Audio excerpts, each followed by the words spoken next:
Okay. Hare Krishna, everybody. Thank you all for being here. This is our second to last class. Next Saturday will be our last class. So our Vedic Psychology summer fun will be over as of next Saturday. Today we're going to do our Sattvic second. Then we're going to do Q&A. Then I'm going to review the main points from last week. I'm going to talk about ahankara a little bit today. I haven't talked about it much in these classes, so it's something important. Then I'm going to talk about attunement antagonist. And then I'm going to talk about the group discussion about our homework, the homework I gave. So this is a lot to do. So and I don't know if we're going to get to it all. So what I'd encourage you to do is think very carefully about if you have a burning question that you just have to have answered, then ask it. But otherwise, for example, if it has to do with some of the homework, what we're doing in the homework, then maybe you can ask when we get to that point, because there's some important things about ahankara and this attunement that I think are important for you to know. And since it's our second to last class, I'm trying to cram a lot in,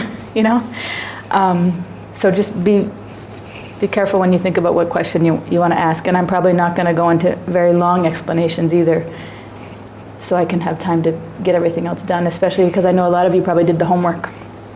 And you also want to talk about that, So it's a trade-off. So let's have our Sattvic second.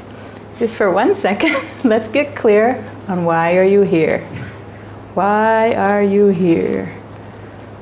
What brings you here on a Saturday night in India? What is your goal? It can be more specific than what I'm saying every week of why you're here, Maybe there's something really specific you want to get out of this time. So get it clear in your head.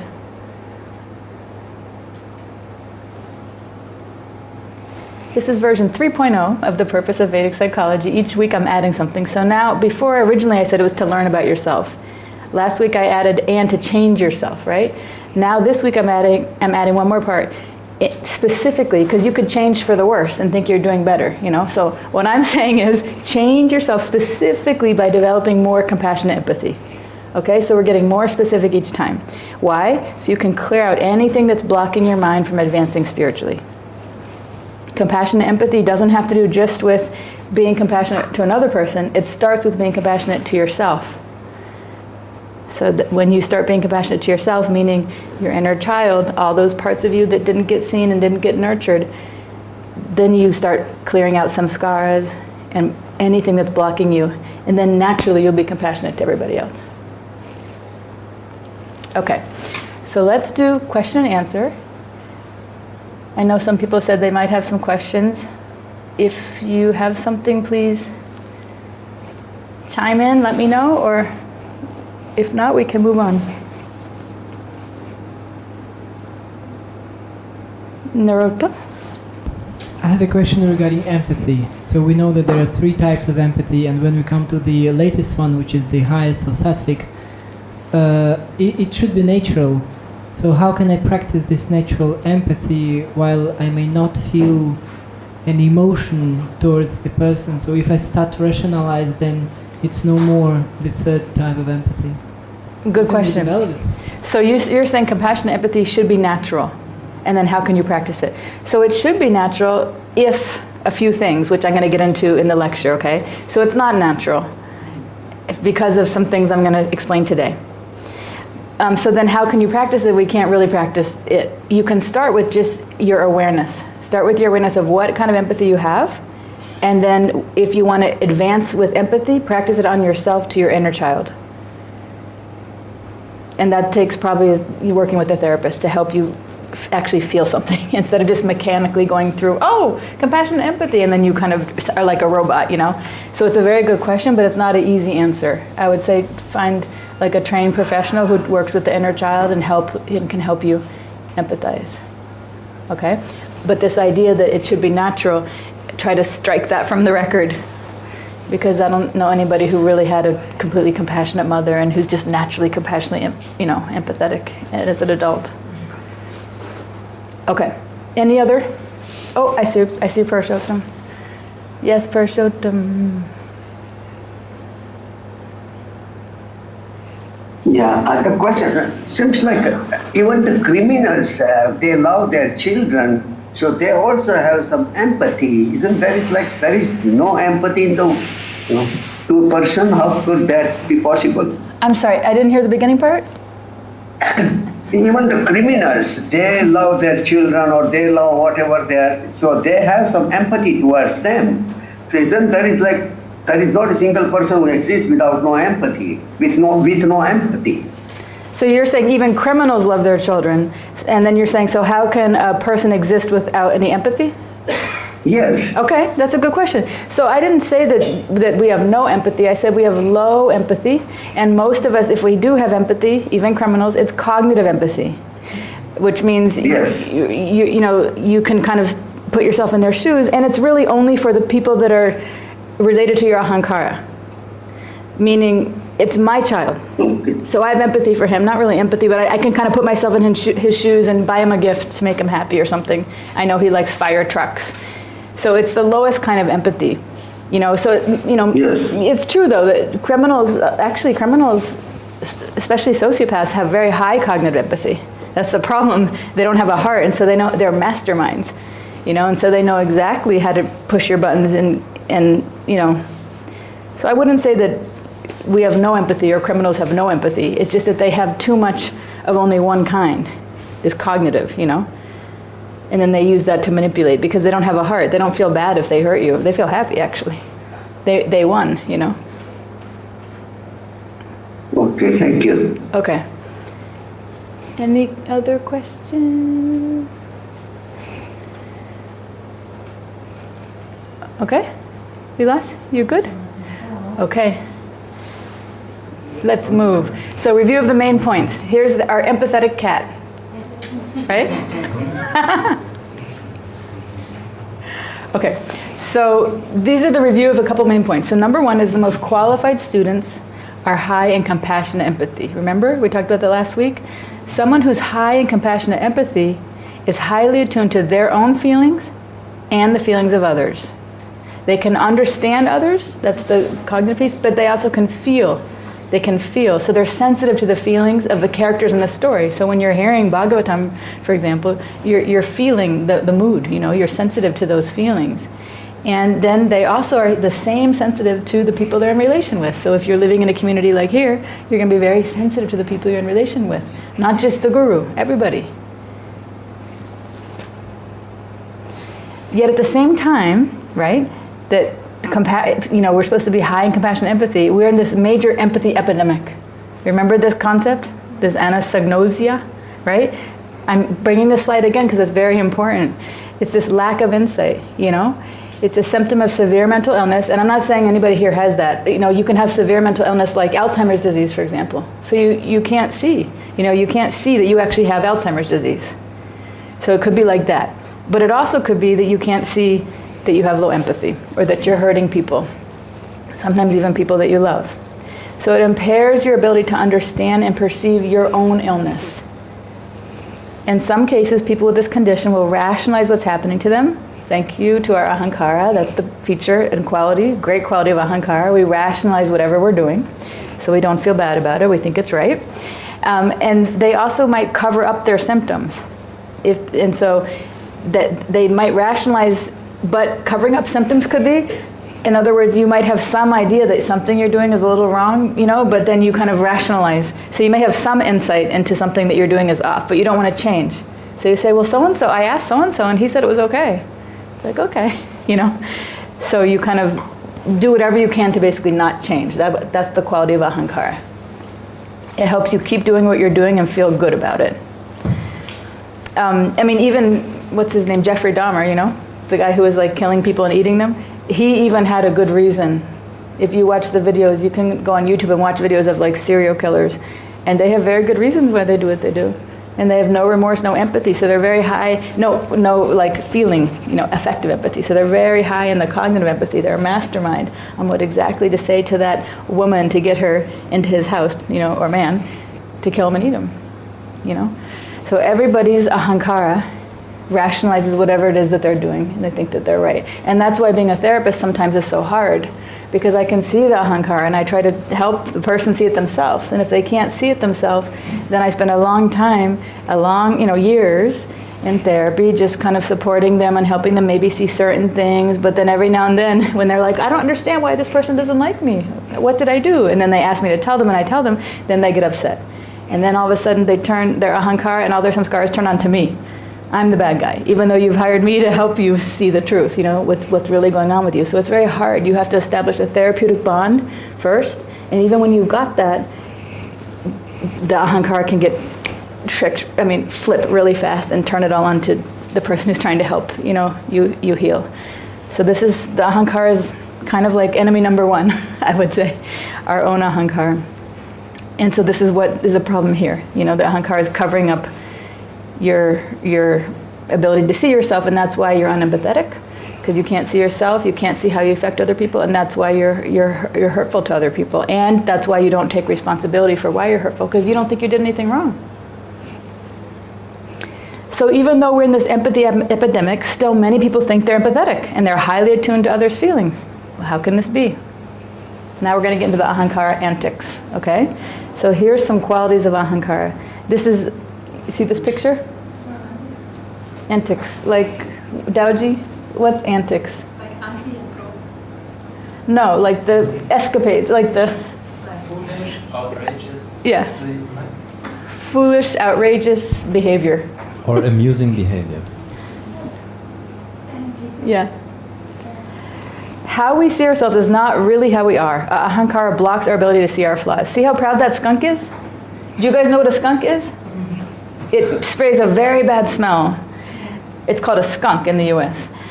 And it sprays a very bad, but look at his face. He's like, yes, I'm so great, but he's just killed the plant behind his butt. Look what he, okay, so this is how it looks to me, a trained Vedic psychologist, when I see people who have no idea actually how you're affecting other people. And you're saying, I'm so great, and this person is this, and that person's that, and you're spraying stuff on everybody around you, and you have no idea. And then I try to ask you a question to introspect and look at it, and you still are like, no, he's like that, and she's like that. It's like, okay. But this is how it looks when you're not the person, when you're standing outside and you're seeing it. Everybody looks like this, unless you're some enlightened being beyond all of that. So here it is again. You see how the skunk is like, oh, it's him, he made me do it. We think we're empathetic, we think we're caring, kind, smart, humble, introspective, self-aware, and devoted. And it's those other people who have the problem. But really, we're the one with the problem. So this, is very, not for the faint of heart. This is really hard to hear, and I know that I'm bringing the sledgehammer. And this is the second to last class, okay? And you have a whole 6 months until I teach again to introspect on this. So part of it is I'm purposely really kind of bringing it home, because I'm only going to meet one more time and share what I've learned through Babaji in a compressed amount of time. I'm trying to share it with you in a way that can be helpful if you're sincere and you truly want to use it to introspect. Okay, so please forgive me if it's too harsh. I'm not that good at sugarcoating things. We stink, but unless we become humble enough to admit that, we cannot truly change our heart to have compassionate empathy. Remember I was saying one of the original talks I gave that we stink, right? But we don't think we stink. So I'm coming back to that again. We have to see that it's ahankara that's blocking ourselves and making us that skunk going around and spraying everybody, Here it is again. We can continue on at best with either cognitive empathy or affective empathy. In other words, you could be really in your heart and really in your emotions, but over the top. It's not really about the other person. It's like you're overly emotional. Some of us had mothers like that. You're so emotional that you can't really see the other person. You're like crying for them, or you feel too much for them in a way, but it's really actually about you. You're not grounded in yourself. So to be grounded in yourself, you have to be stable, you have to be sattvic, you have to be peaceful. And you can put yourself in their shoes, and at the same time you can feel for them, and with them, in communion with them, and then you act from a stable and grounded place.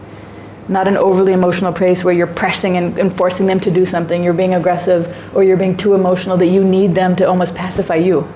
That's not empathy. Okay, so you're not really attuned to the other person's heart. So look at the picture. the skunk is like spraying, and the lady's like, oh God, and he doesn't get that he's upsetting her, so he's like, calm down. He's trying to like hug her. And he stinks, and it's like, no. Okay? So the bitter truth, just in case I haven't already dropped a few bombs, the bitter truth is that to the extent that our mother did not attune to us as a child is to the extent that we cannot attune to others in our adult life. So this is going back, Narottam, to your question, It's not, how is it that we could have compassion and empathy? Unless you had this, Mother Teresa, maybe not even Mother Teresa, but some mother who like probably had gone to school for this, because I don't know how she would know how to be like that otherwise. It's like a lost art in a way. Probably Babaji's mother was like this, but besides that, but now here's the crazy part. When I tell people, please research, look at what a attuned mother would be, look at what a toxic or abusive mother would be, everybody tries to convince me that their mother was great. So that's the other problem. Our ahankara doesn't want to believe that our mother was abusive or was not attuned to us. They don't want to believe that. Why? Because we needed her for our existence. And it hurts our ahankara to be like, no, my mom wasn't good. She wasn't good to me. She wasn't attuned to me. Or maybe she didn't even love me. That is so painful. So that's what I spend many hours every week in therapy with my clients, trying to help them see. I'm not saying your mother did it purposely. That's a rare case. But for whatever reason, your mother hadn't figured it all out. Maybe she was a young mom. Maybe she was abused herself. Maybe she had a mental problem. It's fine, whatever it was, but you got to admit that before you can learn how to attune to yourself. You have to see where you were hurt, because my favorite line is, it's all in the past. Why does it matter anyway? It's all in the past? What do you even mean? It's a samskara inside of you that is alive and well and driving your hurtful behavior right now. You're hurting yourself every day. You're making decisions every day to hurt yourself and others until you pull up that samskara and work with somebody to remove that. So it's all in the past doesn't really relate to Vedic psychology. Babaji says time doesn't heal all wounds. It doesn't. What does time do? It helps you think of more tamasic ways to avoid your pain. In a nutshell, that's what tamas does. So we have to really understand that our samskaras are lying inside of us from how our mom did not attune to us, and they are causing a lot of pain to ourselves and to others. And there's no there's no easy way out. You have to go in, you have to look at those samskaras, you have to learn how to nurture your inner child to get out of it. So if you, people, ask about, but can I just do, kirtan and japa? You can. I mean, I'm not a guru, I can't speak to that, That's a question for Babaji. But what I've seen in the 9 years or so that I've been doing this is that's very helpful. That helps you attune to yourself more. That helps you clear stuff more. You can be a lot quicker with getting through, but you still have to look at the samskara. You still have to nurture your inner child. Otherwise, you're projecting all that onto other people. You're seeing people through your samskaras, and you're wanting them to kind of nurture your inner child. That's the punchline. To the extent you don't nurture your inner child, you are putting that on somebody else to do for you. That's the talk I just gave in the podcast, about, it's kind of vulgar, but peeing your pants, So anytime that you are not nurturing your own self and taking care of your own physical needs, then you're probably living in a, maybe a mental institution, or you're have Alzheimer's, you're very old, and you need somebody to take care of your physical needs, right? Otherwise, we go to the bathroom on our own. That's a pretty basic thing. Right? But with our emotions, we don't do it. With our emotions, we're almost like vomiting on people or peeing on ourselves all day long, So that is how it looks, again, like the skunk spraying and us peeing ourselves. That's from a therapist point of view, that's how I see it, and then you come in and you want to complain about everybody else. Can you believe what she did or he did? But it's like, yeah, but you peed yourself and you smell, And so, I would never say that to a client because that's not helpful, and that's not going to help them process, but I'm saying it to all of us. I also look that way. I also have my own things that I'm working through, and I know that I have the same problems, So I don't think I'm not trying to say that I didn't pee myself and I don't smell either. It's something we all have to work on. We all have to work on seeing ourselves more clearly in the ways that we're, still stuck. Okay? So that's why my punchline in red is it's very, very rare to meet someone who actually has compassion and empathy. It's very rare. We're lucky we've met one. Babaji, thank you. The root of compassionate empathy, okay, is the attuned mother. She pays close attention to the child's emotions. She's stable emotionally, so she naturally holds space for the child's emotions. She responds by validating and mirroring with these matching like feelings and words and actions to comfort the child. She looks at, she has a look of care and concern in response to her pain, like in this picture.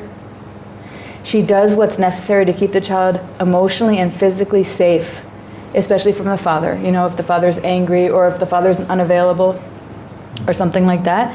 Some people are like, my father was great, okay. Then that doesn't mean that she's not keeping you emotionally safe from her own emotions.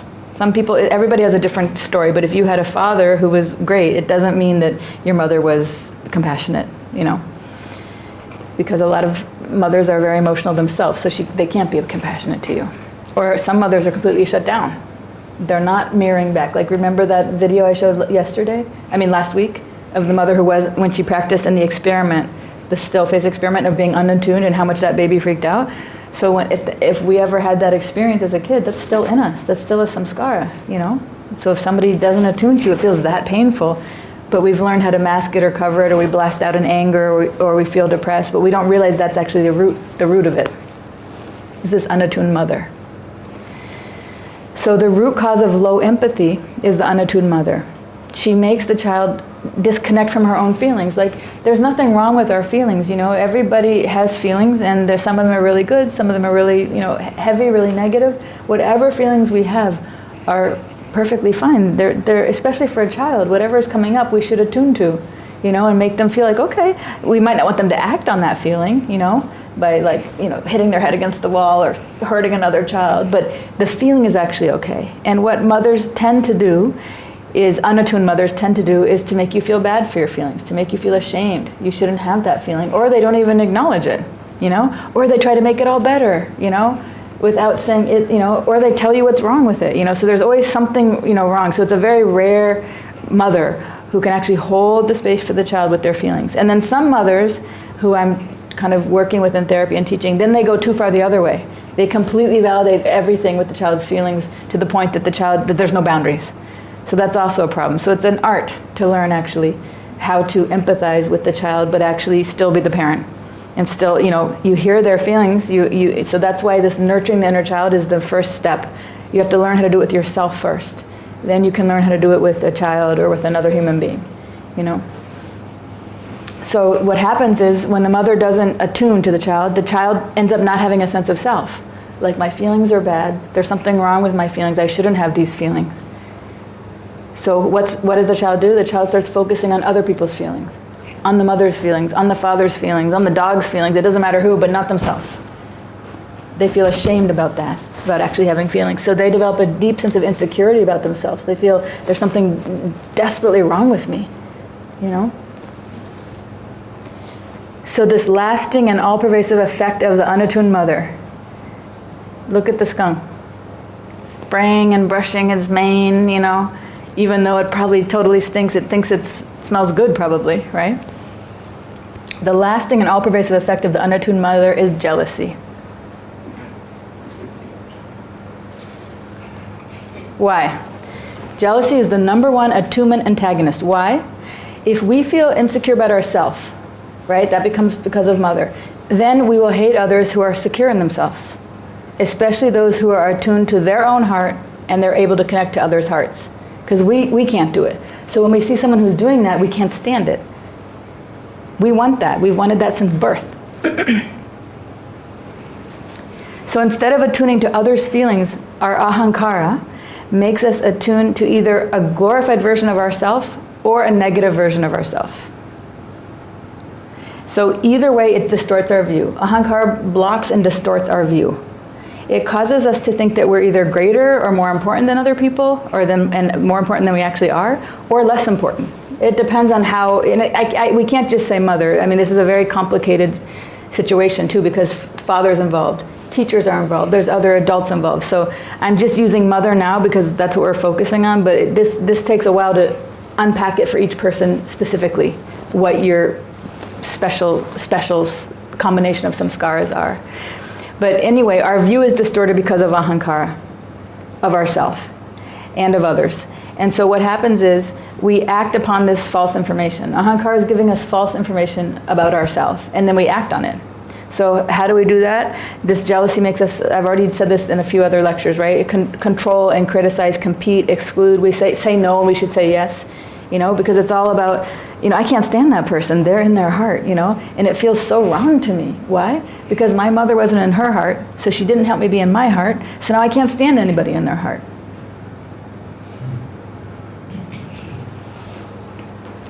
To make matters worse, since we don't have a clear sense of ourselves, we are attracted to people who make us feel the way our mother did, unimportant and insignificant. But at the same time, we get fooled by people who love bomb us. Do you guys know this term? Love bomb?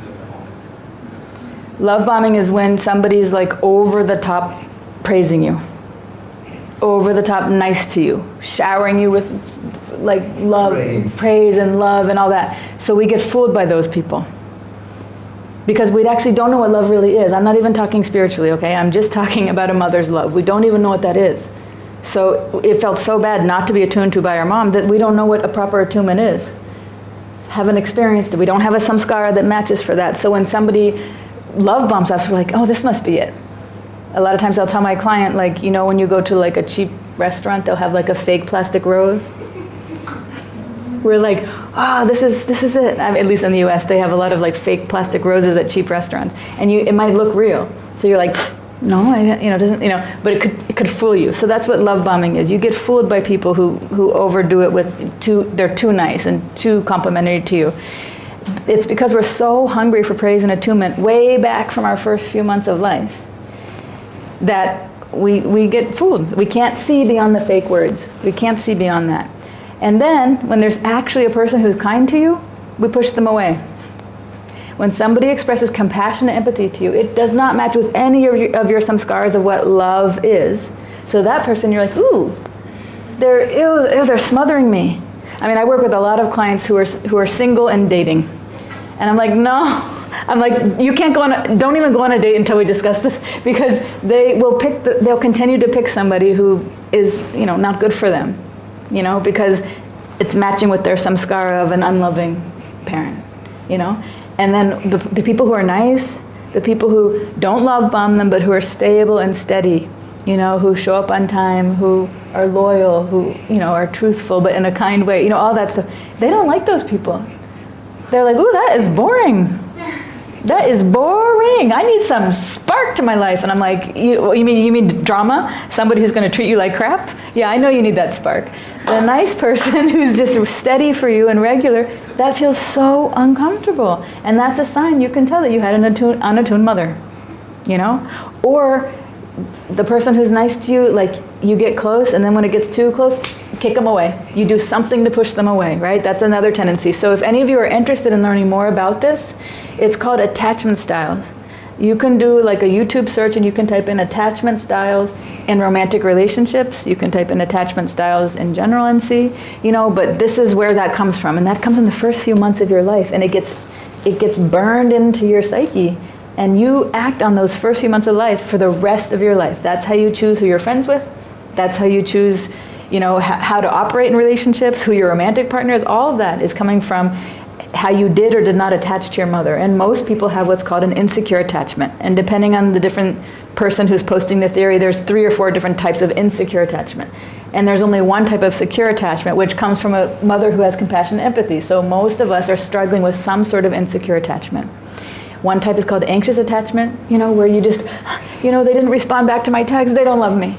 They looked at someone else, or they didn't look at me, they don't love me, whatever the thing is. So it's very insecure and anxious attachment. No matter what they do, no matter how nice they are to you, you don't believe it, But then there's another type called avoidant, where when somebody comes close, you push them away, So all this stuff is going on. And then there's one called insecure avoidant, where you do both, You're anxious, and so the person's like, they try to come close, but then you push them away, So there's lots of, if you can understand attachment styles and study that for a while, that will help you greatly, I think, in your life to get out of your insecure attachment style if you think you might have one. If you don't think you have one, I would suggest at least making 1 or 2 sessions with a therapist to get a professional's opinion. Because to judge yourself, guess what you're using? Your ahankara. So it's probably not right. You're going to have to trust the person to tell you, you know. You're going to have to spend some time and tell your story to the therapist, and then you have to tell as much as you can possibly see, and you have to answer them honestly, you know, and be sincere that you really want to know, and then they can help you see that.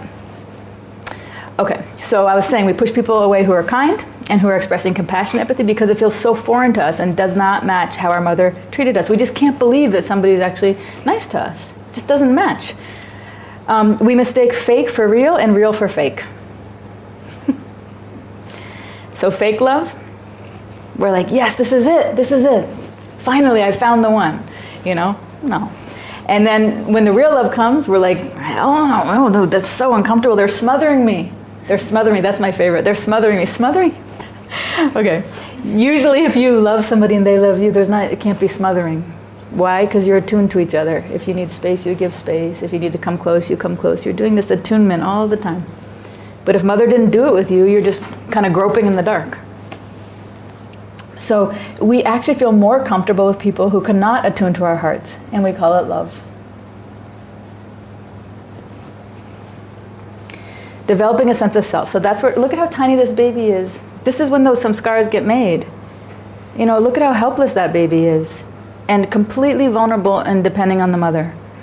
So there's a lot of research on infant development. That's what I studied in my undergraduate, you know, early childhood development. And so what it says is that infants, because they don't understand words like we know, you know, they can't like have a conversation with us at the beginning. The mother has to be highly attuned to their cry. They have all different types of cries, right? If they're uncomfortable physically, you have to pay very close attention to that. And the mother needs to be emotionally responsive. You know, when I got trained, remember I told you guys that I worked at a childhood development like experimental lab on the professor's kids. They told us, don't treat the kids, these babies, because we each got assigned to 2 kids, and I had 2 9-month-olds, 1 boy and 1 girl, who I had to practice all these attunement skills with, right? And they told me, don't treat the kids like a sack of potatoes.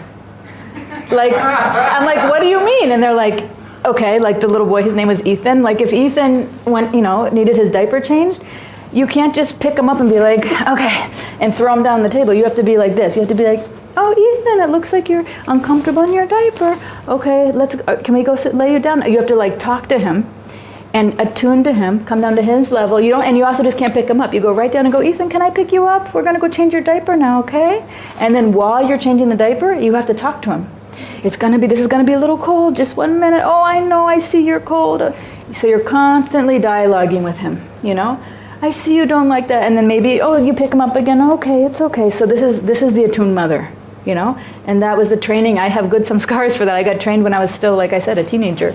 I was a freshman, I was just beginning college. But that training was based on the research of attunement, of mother attunement to child, you know?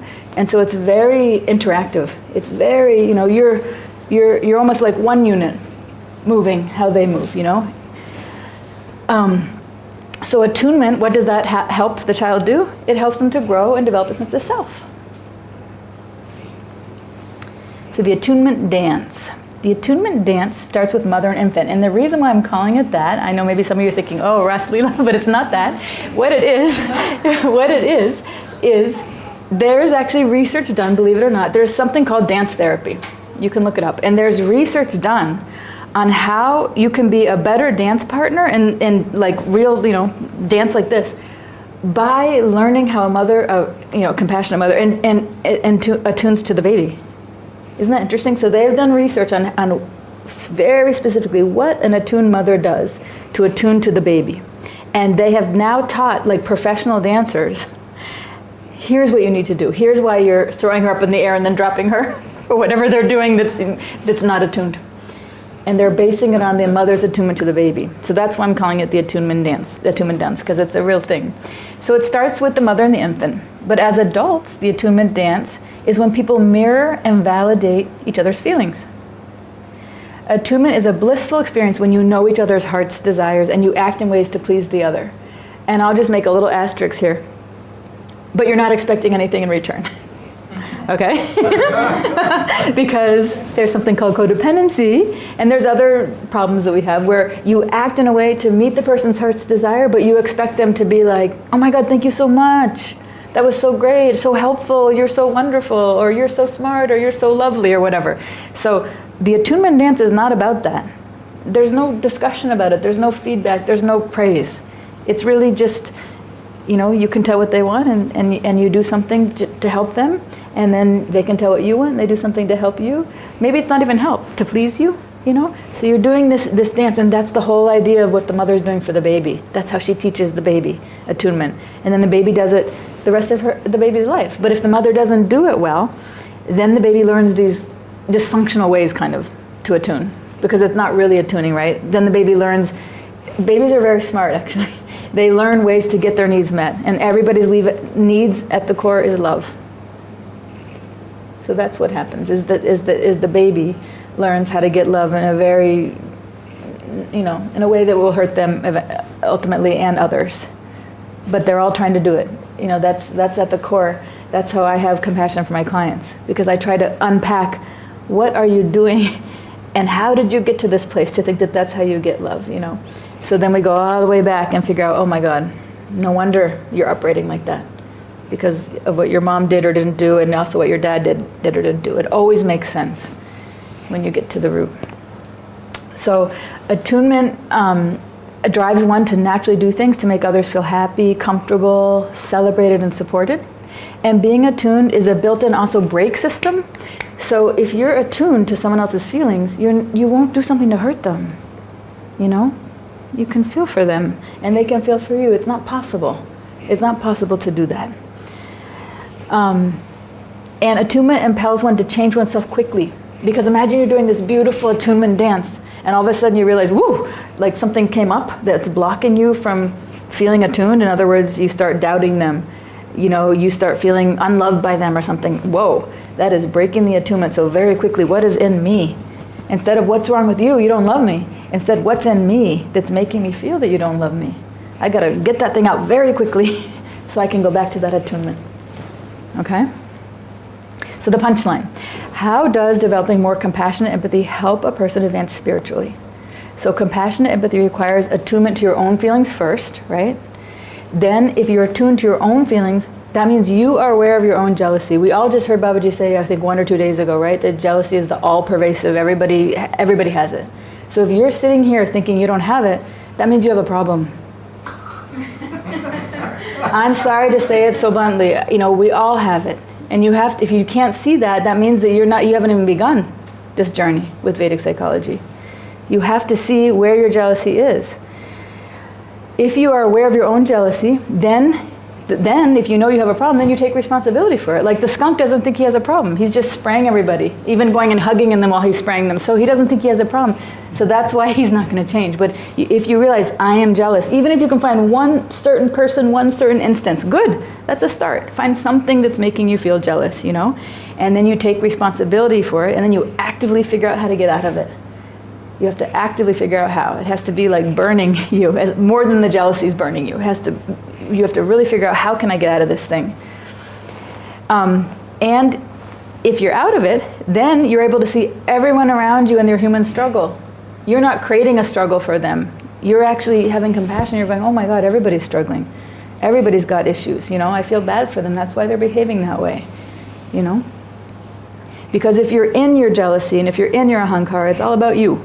It's all about you becoming best. You competing with everybody else to be number one, And so that's, you can't see everybody in their human struggle if you're doing that. You only can see yourself. So then you make efforts to help and uplift those people around you. If you think about it, there's very few people who've had a time with Babaji, and his group of people is getting bigger and bigger and bigger, and he has less and less time, right? He's getting busier, and there's more and more people. So for the people who have had that precious time with him, we have to actually help to uplift everybody else. We can't be fighting with each other, and putting each other down. We have to actually come together and help uplift everybody else and share that knowledge that he's given us. So the ultimate attunement is that you would love, support, and celebrate all those people that your beloved loves. Your hearts are in sync and you don't question or doubt. Okay, so now there's some time for this group discussion. And I just want to remind you that the class is being recorded, so don't share anything personal Other people are going to watch this who aren't here today, okay? So we're going to analyze a little bit more of the story from your homework. Your homework was to practice your empathy skills, right? Cognitive, affective, and compassionate empathy. And we had left with this, remember, as the homework? There's two parts to the story, right? One part was I was so engrossed in the fight that I didn't even notice my father had pulled the car over onto the side of the interstate until the back door swung open and he began yelling at me. "Jesse, get out," he demanded. Okay. So let's flex those empathy muscles, people. Cognitive empathy. What would you be thinking if you were in my situation? And your father's saying, "Get out." He swings the door open. Remember, I'm in Iowa. We're in Iowa. We're in the middle of nowhere, more than 1,000 miles from my home. Yes, Narottam. What would you be thinking? I would think that he's angry and that he wants to punish me, probably even leave me on the road. Yeah. Good. Very good. Anything else? Anybody else? What would you be thinking? Vilas, can you let me know if anybody on Zoom wants to share something? Susan Sophie. Okay, thank you. Susan Sophie, what would you be thinking if you were in my situation?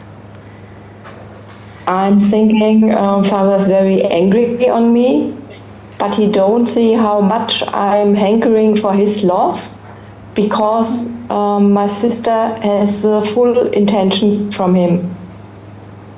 Okay, very good. So you'd be thinking that he doesn't see how much I'm hankering for his love because my sister has all of his attention. Yes. Good. Okay. Anyone else want to add to what Narottam has said or Susan Sophie? Yes. Okay. Rati? Oh, sorry. Go ahead, Kamala. You go ahead.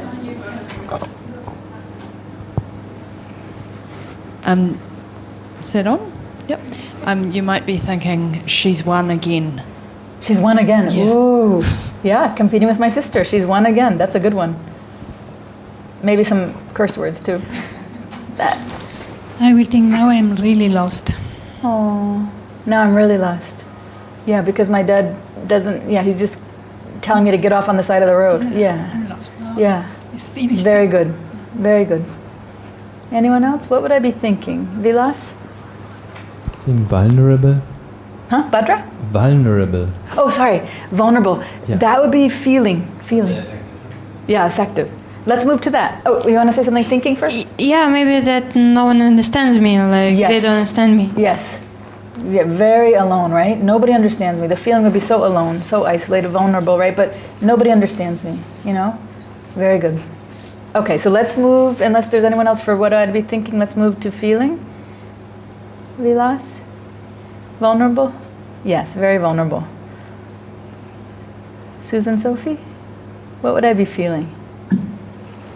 I'm feeling frustration, unseen, unloved, rejected, neglected, and grief.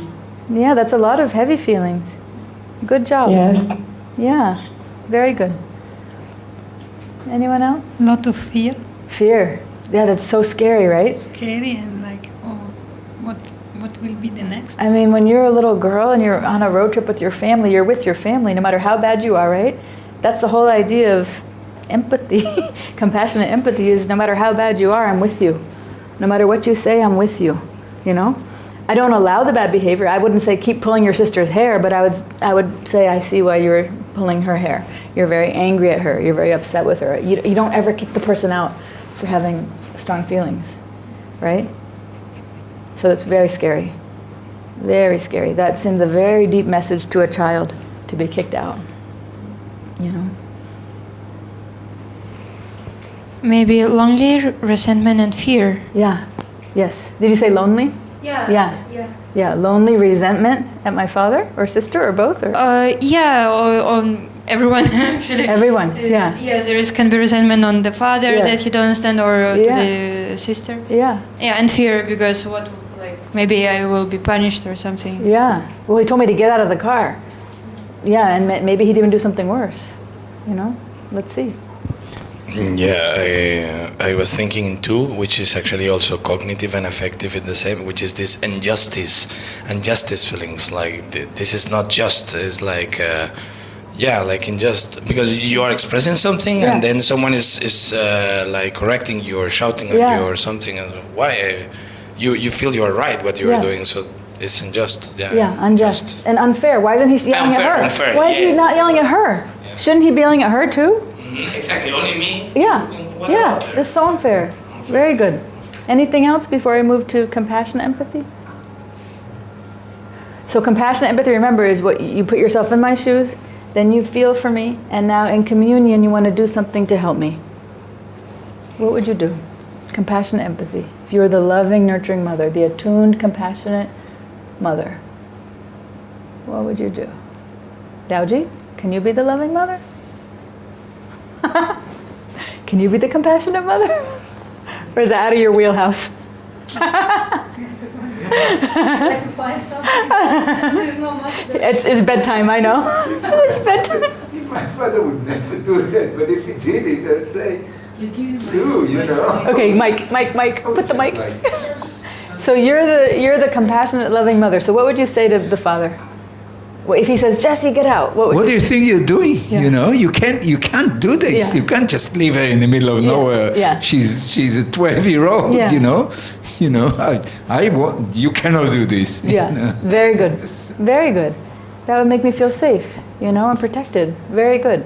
And even if the mother, when you think of a compassionate mother, you think of someone who's kind of soft, right? Soft and flexible, and they're with you. But when something comes between them and their child, party's over. And they act like that. You cannot do that. Their voice raises. They stand up for that little child. So you got it. Good, Daoji. Does anybody else want to take a shot at it? What would you do? Compassionate mother. Compassionate empathy. Would you add anything to what Daoji said? Or would you modify it in some way? Jaya, 1 minute. Susan, Sophie, just 1 sec. Let's give Jaya a chance. The compassionate mother. Yeah, when I heard that story, even last week, I was very touched, and I could not answer the first one because you said, what would you think? Yeah. And I could just not think. Aww. I was trying to think. And I would just, I would only, yes. Like drinking from a Okay. The only thing I was thinking, I would just tell my husband, stop the car. And I would take the child, I would go out with you and be alone. And I would just be with you and hold the child. And I don't know, because it depends on you how I would be. If the person starts crying, maybe I would also cry. Yeah. If you start talking, then I would listen. But I would not care about my husband at that time. Yes. I would not. Exactly, Jaya. That's beautiful. I would just not. Yeah, that's right. So that's very beautiful. So you're attuning to the child, not about it's not about the husband, right? Because a lot of women are afraid actually of the husband. They're afraid, right? Like I actually told my mother, I reminded my mother of this story like just a few years ago when I was processing and when I was writing this blog, and she's like, "What?" I'm like, "You don't remember that?" And this happens a lot of times with my clients in therapy too. I said, "Mom, you let Dad leave me on the side of the road." "Oh, I did." And so then I had to tell her, let me read you a little bit of my blog. So I read to her, and I said, I'm not trying to make you feel bad. I just want to know what I went through and how it still affects me today, And she started crying. And she said what you said. Yes. She said, I should have gotten out of the car and I should have told Dad, I don't care, but I'm staying with her. She goes, I would have stayed on the side of the road with you. And she was really crying. And that was very healing for me. It's very rare, oftentimes in therapy, that you'd get the parent to actually have that conversation with you. So I was lucky, but you hit the nail right in the head. That's the compassionate empathy. She put her things aside, and she just said, "Oh my God, I can't believe I did that." And she said, "I didn't know what I was doing." She's like, "I was young. I had 4 kids, and it's really bad that I did that to you." And so that was so healing to know that she actually had some compassion, Yeah. So thank you, Jaya. That's really sweet. Anyone else want to add something, Vilas? Okay, Purushottam, the loving mother. I would give her a hug, first thing. Yeah, give her a hug, right? First thing. Yeah. Emergency LPC. I said to my mom, I said, why didn't you tell Dad to get out of the car? I would say, you're telling her to get out, you get out. And then I would get in the car with my 4 daughters and drive off and leave him on the side of the road. And she's like, whoa. And it's a different generation, Mom. Sorry, Purushottam?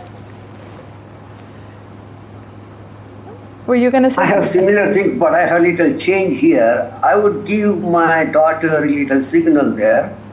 I will still go with my husband in the car, and during that time I'll try to pacify him, have his anger come down, then we'll come back, return to the spot again, and pick up the daughter. This way heal everything. Okay, so who are you attuned to then? Yourself? I'm sorry, what? Who are you attuned to then? Yourself or the daughter? Because this is about a nurturing Not the mother. daughter. This is about a nurturing mother being attuned to the daughter. So Yeah, you attune to the daughter, but you give her a signal that, okay, I'll pacify the husband, your dad, and we'll return. Just give her a signal, let him, get his anger, calm down, then we'll return to the spot and pick her up. Okay, and how do you think that will affect the daughter? The 12-year-old on the side of the road. So she felt that she is confident that her mother will return and mother returns, so she feels comfortable. Okay, let's take a group feedback on this one. Dowji says thumbs down. Let's give Dowji the mic. Kamala says thumbs down. Anyone else? Uh-oh, you got 3 thumbs down in the group here. Let's hear why. Let's hear why. This is my idea. I'm present. No. It's good. It's good you're saying it because Purushottam, what you're saying, a lot of people would probably do. So don't feel bad. You're doing great, but I want to make it a discussion so we can all understand more why people are saying thumbs down. Because I bet a lot of people are saying thumbs up. They may not be raising their hand, but I bet a lot of people are agreeing with you too. So thumbs down.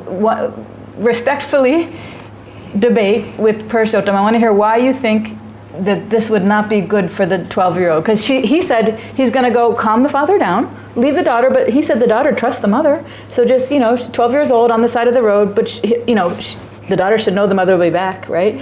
And then calm the father down, and then come back, and then the father's not angry, and then, right, Purushottam, and then they can kind of all make peace. Because the father's calm. Yes, okay. So what's wrong with that? Kanta? No, actually, I consider it because, this is something that the mother and the father should be one. There is unit. So if the mother will go for the child or the father, so they will see from one side the protection, from the other side is enemy, or not enemy, but this will not be a unit. So I think this can be good first to talk with the father. Okay. And then. But remember, the deal is he's saying in how the situation would be. In order to talk with the father, she has to go with the father. So you think that's okay? Yeah, well, maybe not to put out daughters from the car, but maybe go out with the father just to hug and calm down, and then come back and solve in a peace with something. Okay. Kamala's shaking her head no, so you tell Kanta why not. See, Purushottam, you've got a good conversation going here. So then what is going on is that the girl is 12 years old, abandoned, and she will feel completely lost. And how can repair that feeling after that? Because she will think that the mother is also behaving, she's also, justify the father's choosing the father not standing for her, right. And going away, and then immediately she will see all my family, the whole unit of the family is going in that direction, leaving me here. But Kanta's saying she wouldn't leave, maybe they'd just be on the side of the road. Purushottam was saying, go off and drive off, but then Kanta's saying, no, maybe she would just take him on the side of the road, have the discussion, and the girl would be there too. Would that be okay? Is that what you're proposing, Kanta? Or? To keep to maybe not bring them out, but let them in the car, so solve the emotions of the father, and come back and show for the child that she's important, that her feelings are right, that she's she's loved by the parents, and also all of these things. Okay. Yeah. Okay. So those are 2 different points of view. Yeah. Can I add something on that?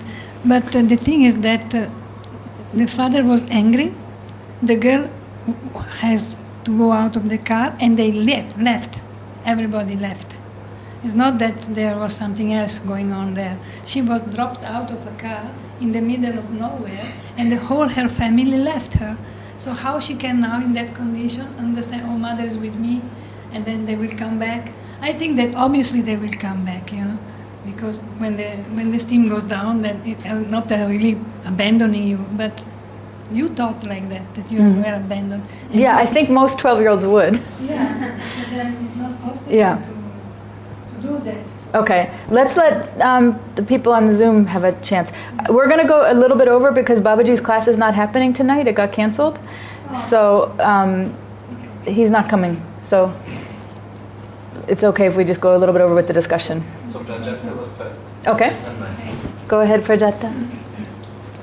So the girl, she needs her mother's attention and love at this moment. So if the mother tries to go and calm down her father's anger, that means the mother is giving more importance to the father's feeling and not what the girl needs right now. Yes. So she should stand down and be with the daughter and take care of the daughter, understand, comfort her, give her some little water or just, hug, and not go with father, because that will instinct other negative feelings that my mother is giving priority to my father rather than me being left alone here. Very good. Excellent. So that's what attunement is. The mother should be attuned to the daughter, especially, remember that's what the slides were that I presented this week and last week, so you understood what I was saying.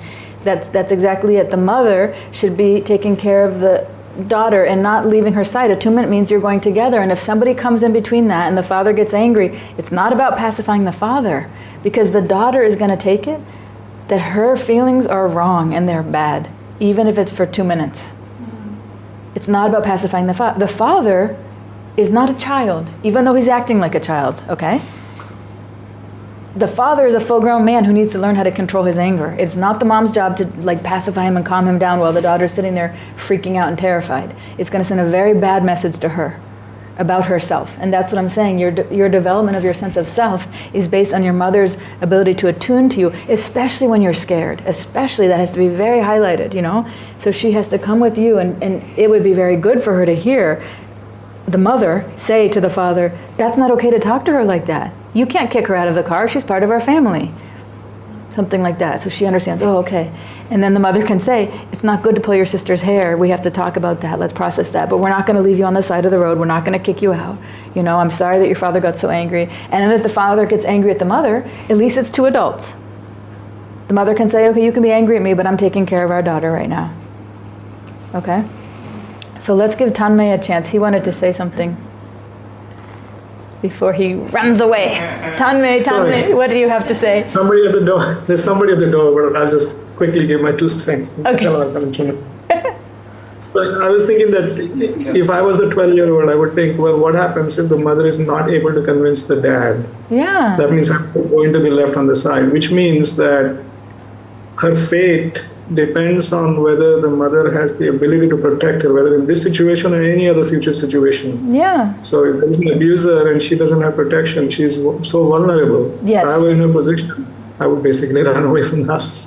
Yeah, exactly, right? There's no guarantee of protection in the future. That's right. That's very good. There's no guarantee, right? And when you're 12, your personality is still getting formed.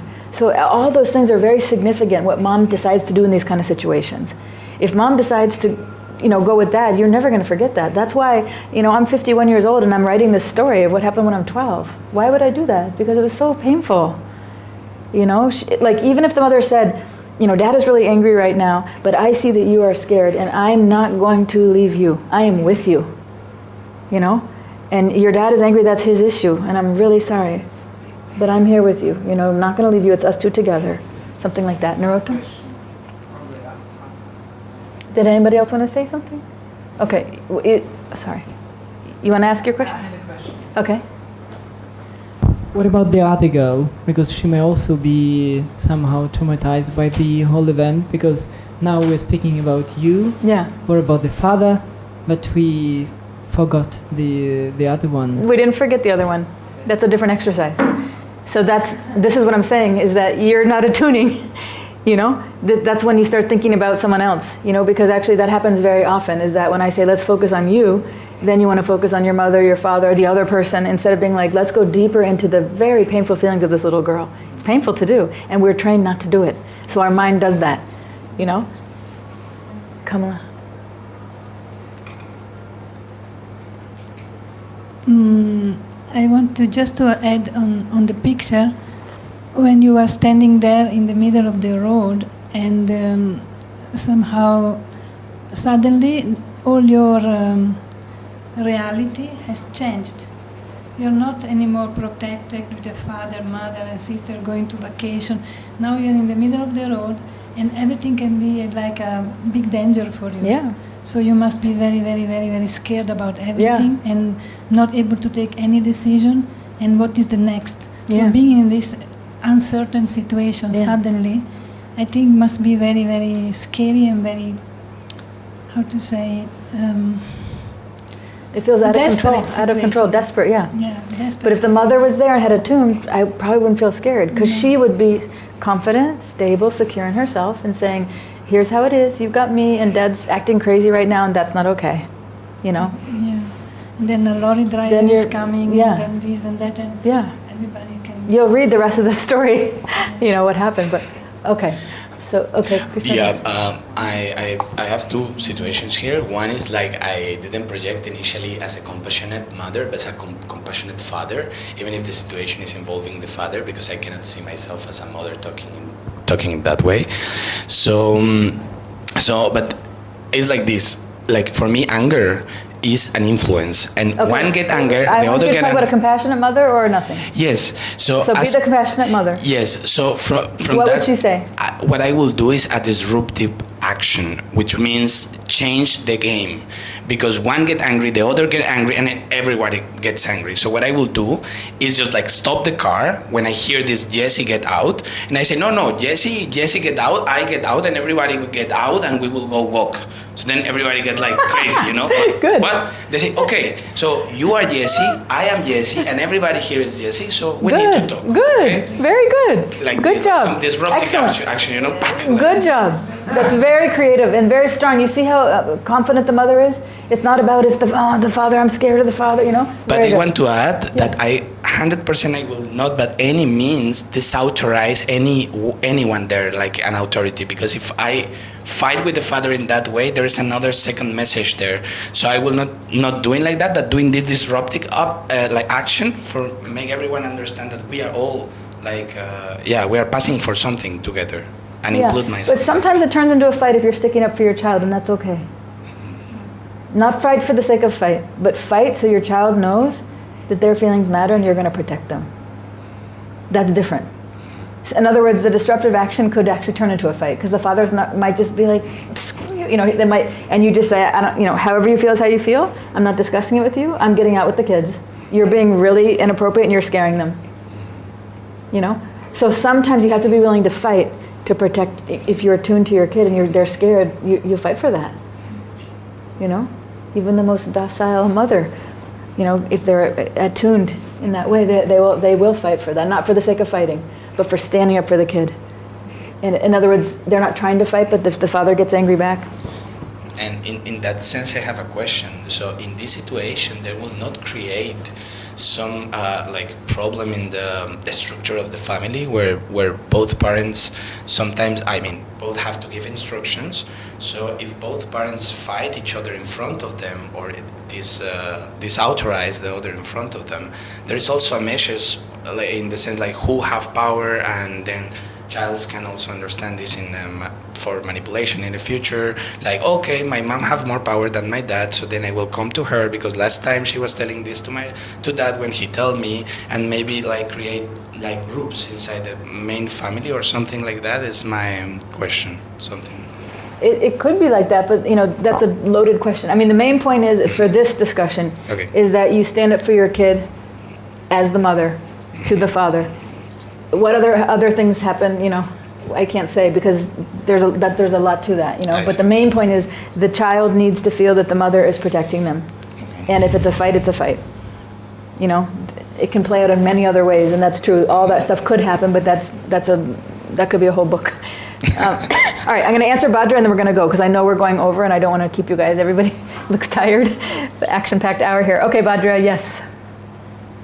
Yes, Joshika, thank you for your class today. Now, I just wanted to rescue the action that a doctor, I don't remember his name, but he said last week, which I think it's a conciliation of everything. He said to stop the car, put your sister at the front seat, and then the mother goes in behind with you, and then she attuned with you when everybody is going like still in the car. In that way, you feel that your mother is still attuned with you because she is with you, trying to protect you and processing your feelings. And at the same time, the kind of authority of the father is still there, I think. So I think that was a very good solution. Yeah, Dr. Johnny said that. So you're saying the compassionate mother would tell the father that we're going to do the different seating arrangement? How would that go when the father, this part of the story is different than the other part? Okay, so this part of the story, this part of the story, when you were fighting with your sister, and then your father says, okay, stop Jessie, and she stopped the car, he stopped the car, at that moment, I as a mother would say, okay, no, we stopped the car just to change seats, because there is something wrong here, and we have to address this. Okay, so you'd be more assertive. You would propose that solution and hope that the dad is calm enough that he can hear it and digest that. Okay. Yes. Okay. I think it's for me that was a very sweet and creative solution. Yeah, I think that was. Okay, Vilas, one last thing, and then we're going to wrap up. So what I would be curious about your opinion about the solution we just heard from Sri Krishna Das, that to say, okay, we all go out of the car. And I was curious, tying it back to what you said at the beginning of the class about the ahankara, would this solution be interesting because it could pacify also the ahankara of the father, because what he said, still everyone is doing? Could this be an interesting aspect of his solution? Because what he said, everybody's doing, what do you mean? He said, Jessie, go out. Yeah. So Jessie goes out and everyone else also goes out. That's what you said, right? And then everyone else goes for a walk and, maybe grab a sandwich, whatever, and process what's going on right now in the family or this jealousy situation. And I would be curious if you could say, how would this affect, how would he feel this with his ahankara compared to other solutions that we heard here? So his ahankara, right? Remember, ahankara, one of the characteristics is we're always right. Yeah. And he's the father, he's probably an authority, he's like, so what he wants is, Jessie, go out. And everybody says, yes, master. So anything that doesn't match that, he's going to have an issue with. Because he's already pissed off, and now you're not listening to him. And he thinks he's right. So I think he'd be very angry about that. He'd be like, you're not listening to me. What the hell? I said, get out. Anything that she says that's not agreeing with that, he's going to get more angry. It's not less angry. Like what the best thing to his best ahankara food, which I'm not saying she should say. It's the opposite of what she should say. But if you just want to understand his ahankara is, you're right. Get the hell out, you horrible kid. You are such a good father. You're right. She's a horrible child. Get out. Drive faster away. Right? That's what I'm saying. Ahankara is we think we're always right. I mean, my dad's not alive now, but I wonder if I asked him the story, he'd probably be like, you deserved it. That's what I'm saying about ahankara. He thinks he's right, and I deserved it. And she was a good wife, actually, because she didn't, she was attuned to him. Not me. Okay? So good job, you guys. Thank you for hanging in there and staying late and hearing all the bombs that I dropped today. I appreciate it. I hope you can digest it over the week. And next week we'll have our last class. Okay? Haribol. This attachment